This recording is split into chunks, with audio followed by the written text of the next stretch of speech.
Tom Fitton, as you listen to Sydney, that sounds like a strong case for a straightforward allegation of fraud.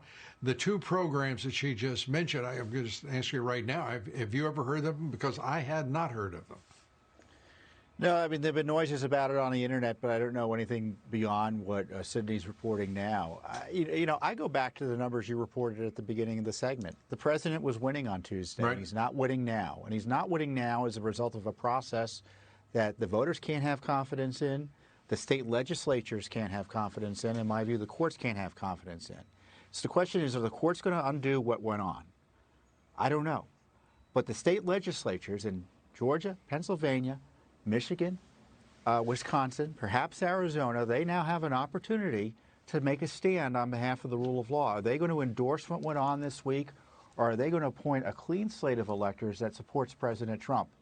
That could be the next battle, and I would think that activists interested in this issue, and if you're concerned watching this, start talking to your state legislators. And I start asking where Congress is, because Congress, in the end, is going to be the judge of the Electoral College votes. And if I were in Congress, I'd be telling these states, you better keep up on, you better be honest here, because we're not going to accept your votes if your election is a sham. Let's turn, Tom Fitton, you've pointed out in our discussions that these legislatures are Republican-controlled.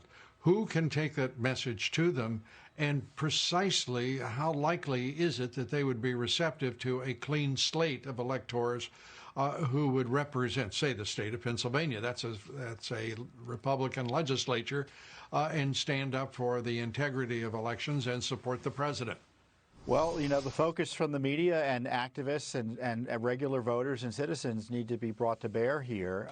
Certainly the information we're learning from campaign activists on the ground, independent journalists like John Solomon, the work of Judicial Watch should also be brought to bear. I mean, we knew going into this election in Pennsylvania, Lou, there were 800,000 extra names in the rolls in Pennsylvania. Nevada County has 154,000 inactive names on the rolls. Clark County, Nevada, I mean. So we've got this problem of dirty election rolls, mailing and balloting being allowed to draw from them. And apparently a Republican Party that doesn't demand that those rolls be cleaned up. I mean, that's crazy. Could you put up that graphic again, please, folks? I want everybody to see what they're looking at, because this is really very important, what Tom's talking about. The control of both chambers of the legislature in these states that are critical right now in deciding who the next president will be: Michigan, Wisconsin, Arizona, Pennsylvania, North Carolina, Georgia.